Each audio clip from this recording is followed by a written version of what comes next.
So today I'm going to reveal you what it takes to be a bad human being. What it takes to be a total failure in life. Why on earth you would want to learn how to live a bad life? What if you knew every single part of what it takes to be a complete failure in life? Could you maybe become someone who can spot even the smallest things in someone's life that explain why they are failing? After this, you cannot complain or wonder anymore why some people enjoy life and wildly succeed in everything they do, because you will see what successful people are not doing. This will make the separation clear between a good life and a bad life. Excuse me, I let my dog inside.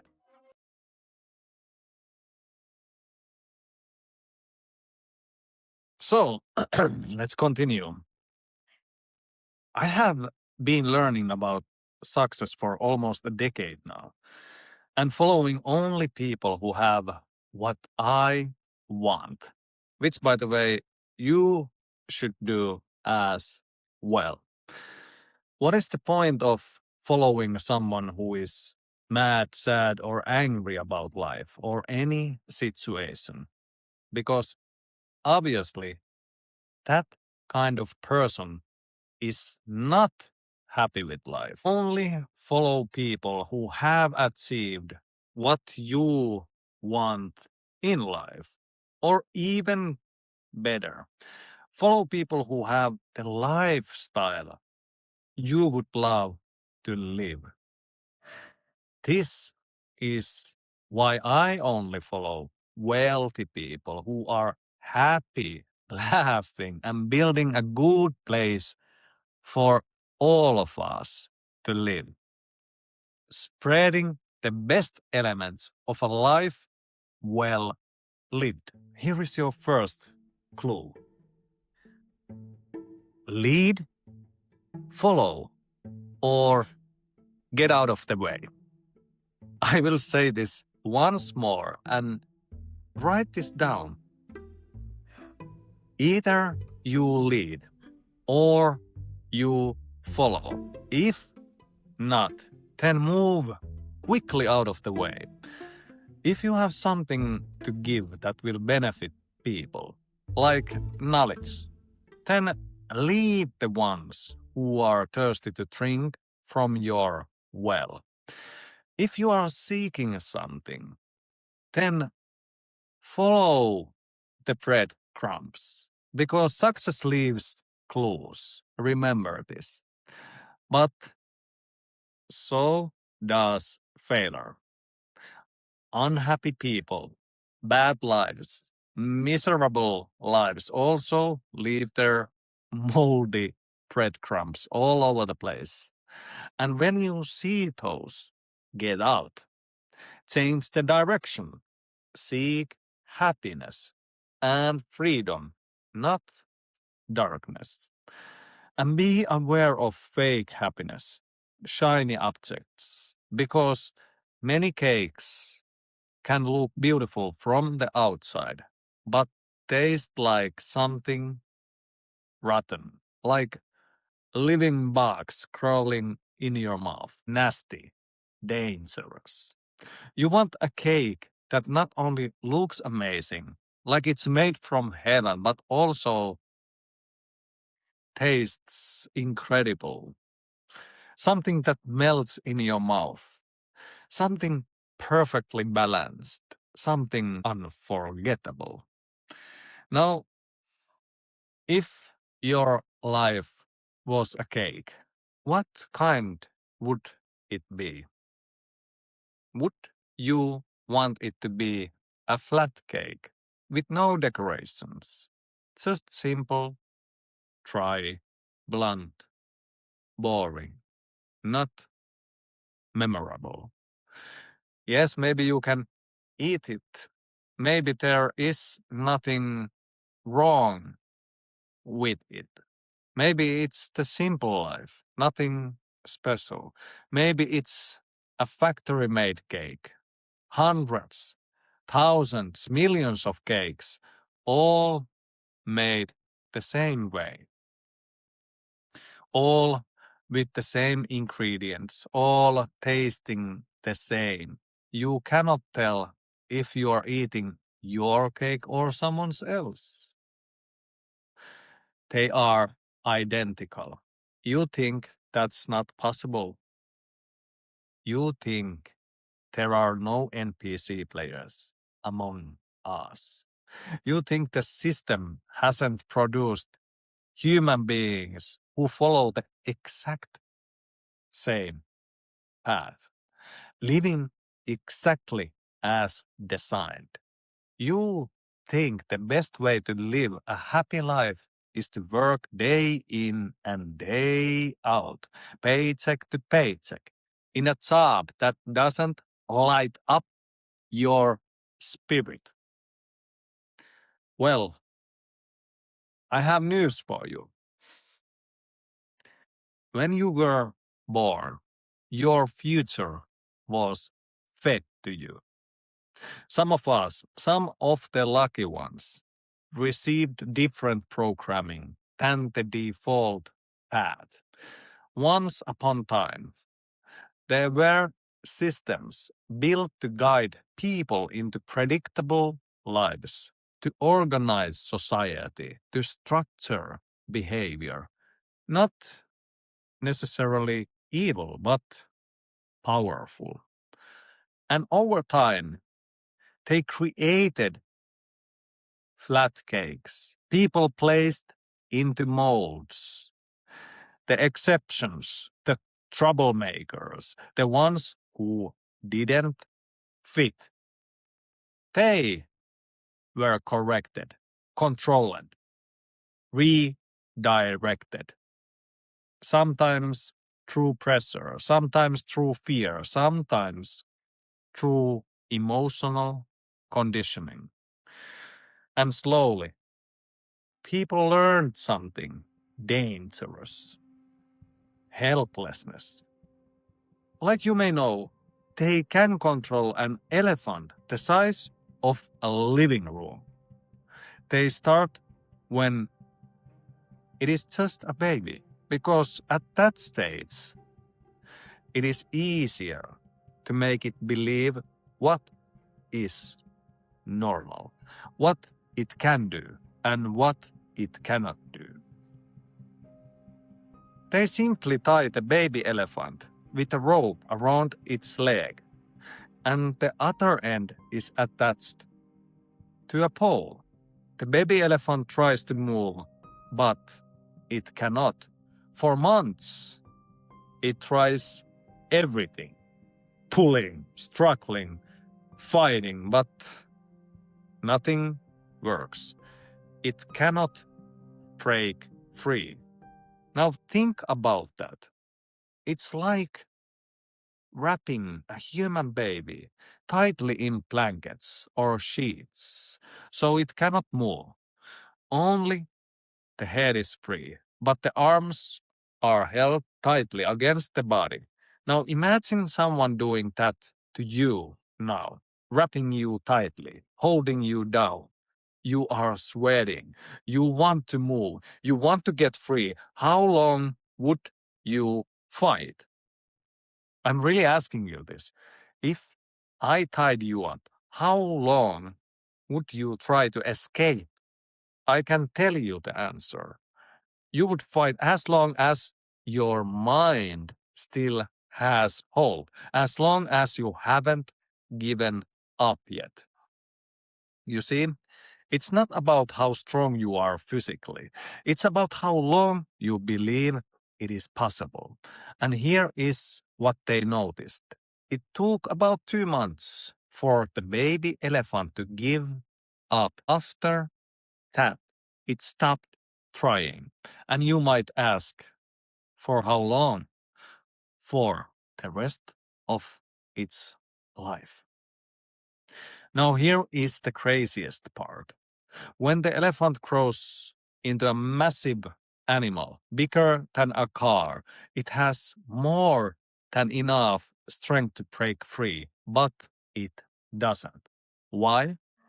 Because it believes it cannot. And it gets even crazier. When the elephant grows, they don't even tie the rope to the pole anymore. The rope is just hanging loosely from its leg. But the elephant doesn't move because it has been conditioned to believe there is nothing I can do. Do you know what they say when babies are wrapped tightly? It's for their own good, so they can relax. Do you really think that baby elephant ever felt relaxed? In most cases, you can see how depressed these magnificent creatures become. Their freedom is taken away. This kind of relaxation is not real relaxation. It is forced surrender. The message is silent but powerful. Give up. There is nothing you can do. Stay in the mold. Be controlled. Let the baby cry. It will stop sometime. That's what many of us were taught. Do not respond. Create distance. Ignore it. Yes, the crying stops. But what also stops? The expression, the fight, the belief that someone will respond, that someone will hear. The baby doesn't sleep because it is cold. It sleeps because it's exhausted. Exhausted from trying to be heard. Exhausted from trying to move. Exhausted from trying to exist freely.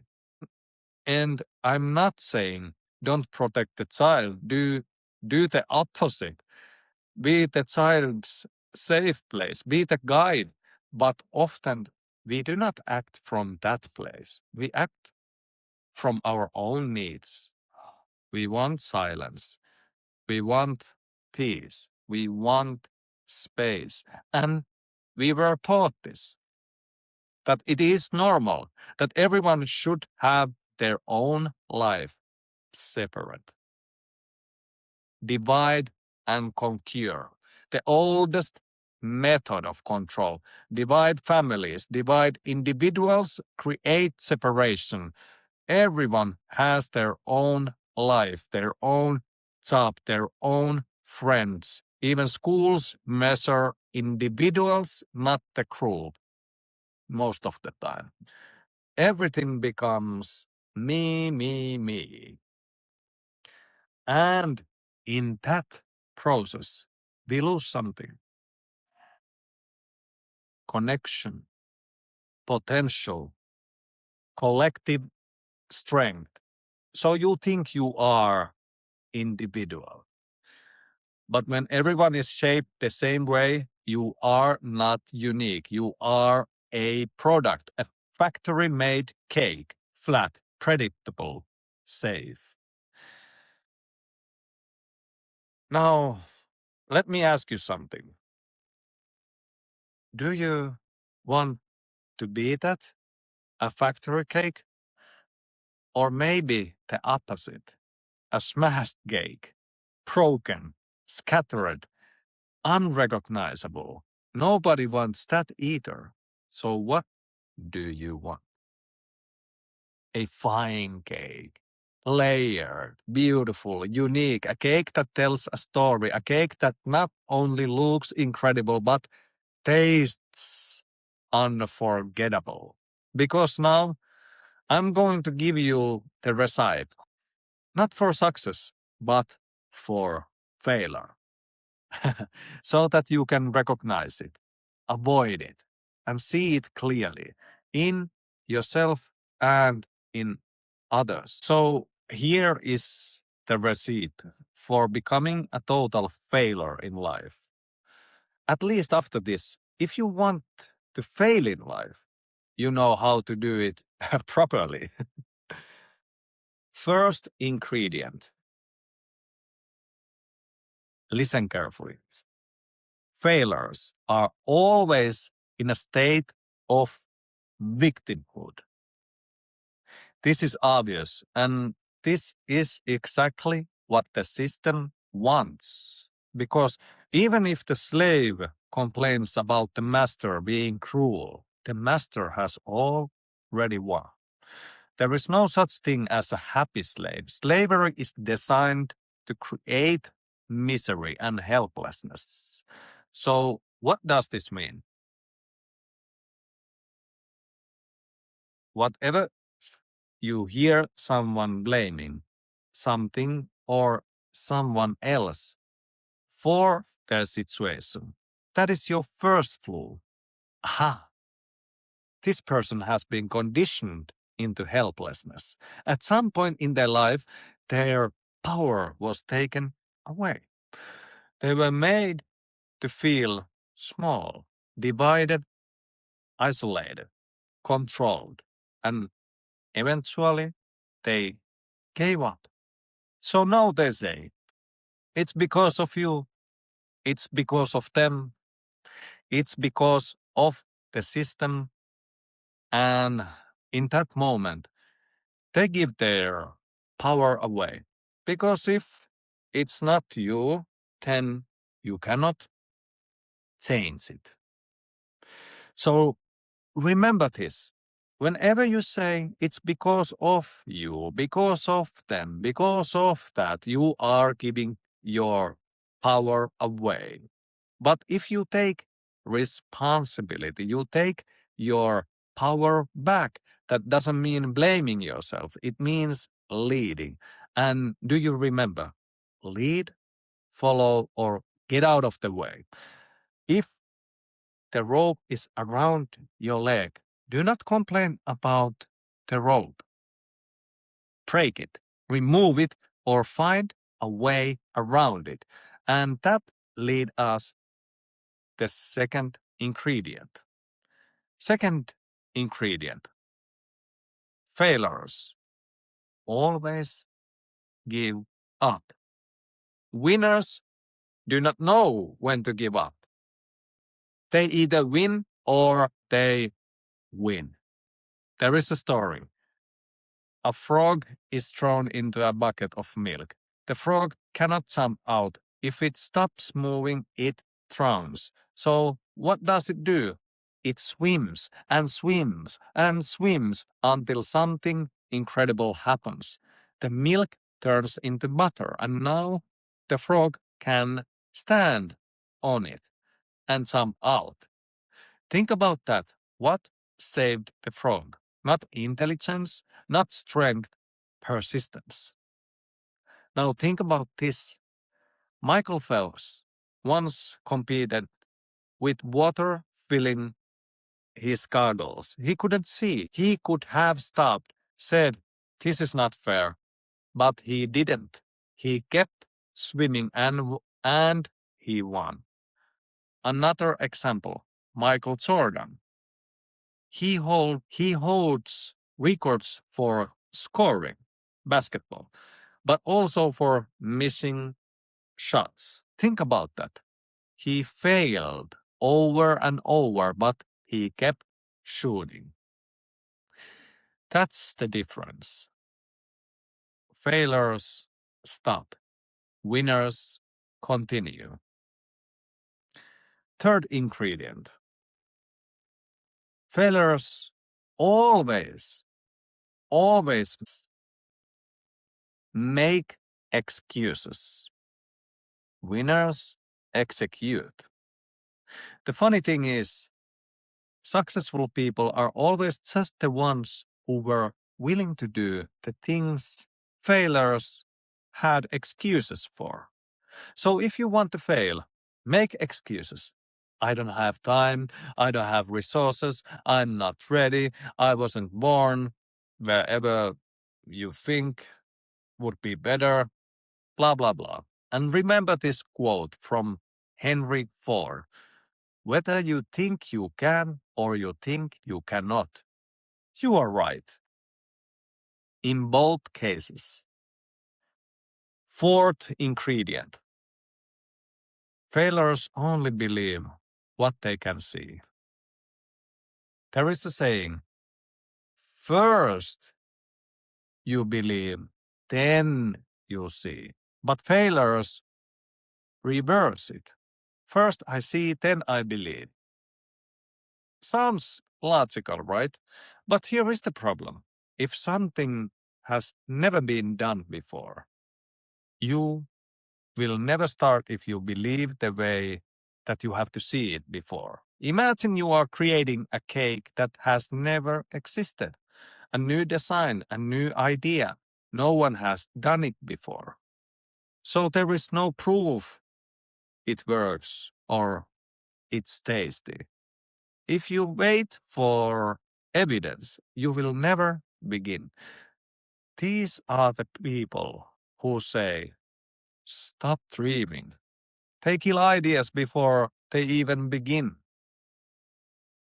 And over time, they become predictable, flat, like factory cakes. And that leads to the fifth ingredient. Fifth ingredient. Failures stop dreaming. They avoid anything uncertain, anything new, anything risky. Because dreaming requires belief, and belief requires courage. So they stay where it is safe, where everything is known, where nothing changes. But here is the truth.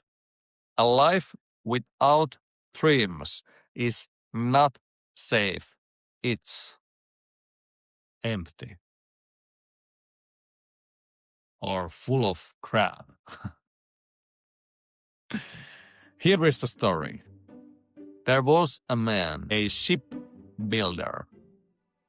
A 70-year-old man goes to visit his father in a nursing home. He always brings something with him when he visits. Small gifts. The father's room is simple. A motorized bed, a small television, 3 wooden chairs, a small wooden table. When the son walks into the room, his father is sitting on the bed. He lights up when he sees his son. He notices the bag the son is carrying. He knows there are gifts inside.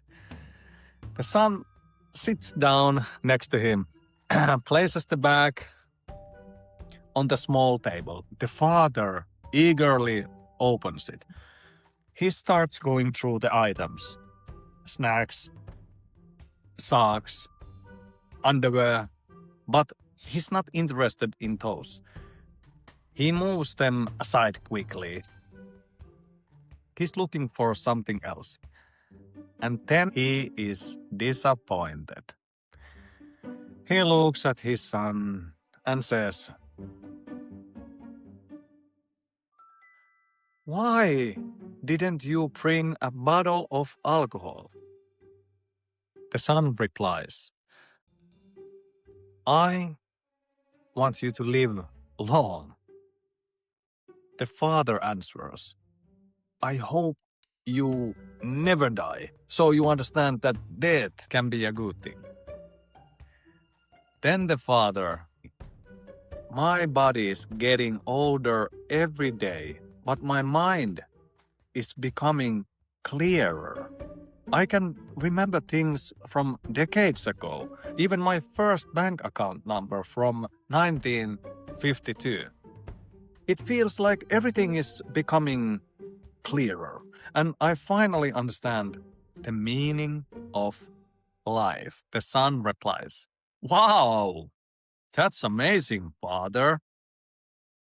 The father continues, "There is only one thing I don't understand.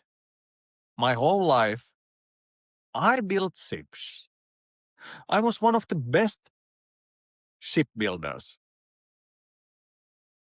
The son smiles and nods. The father continues.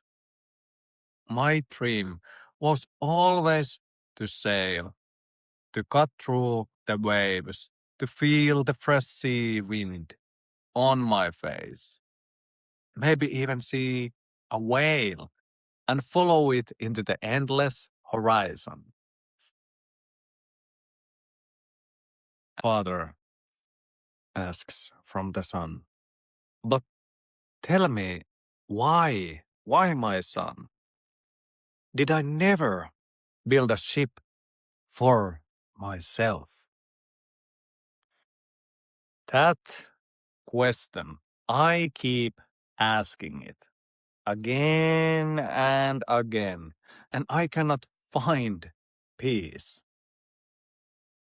So many of us spend our lives building someone else's dream day after day, year after year, and only at the end, when the strength is gone, when the work is over, when someone younger replaces you, only then you stop.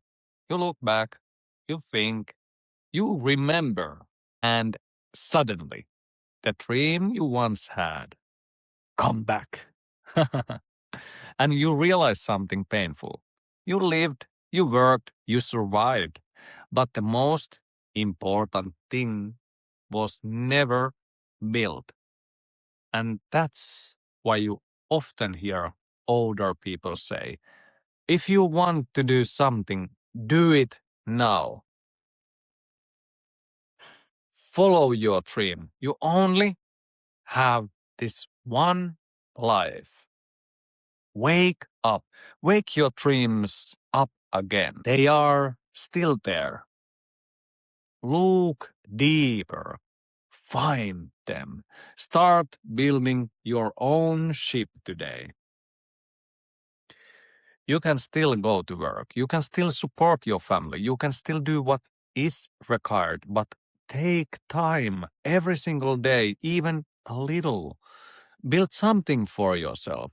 Start with a plan or even a smaller, one nail, one idea, one note on a paper, one saved image on your phone, something that represents your dream.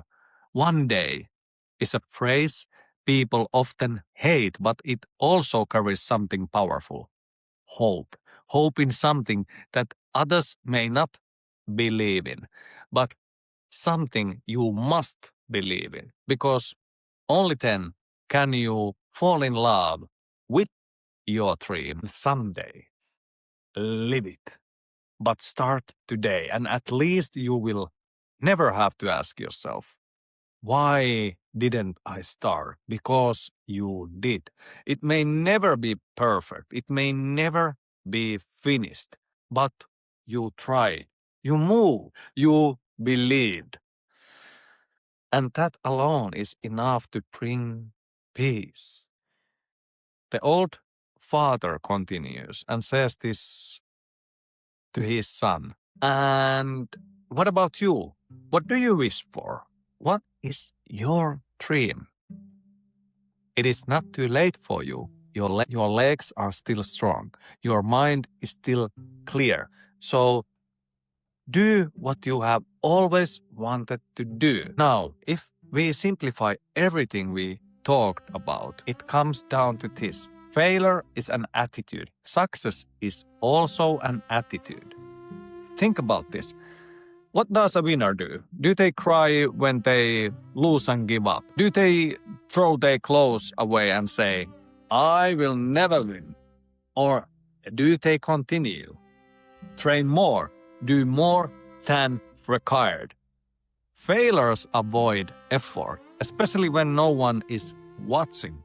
Winners go further, even when no one sees. And one more thing. Failures make things more complicated than they are. Winners move even when they don't know everything.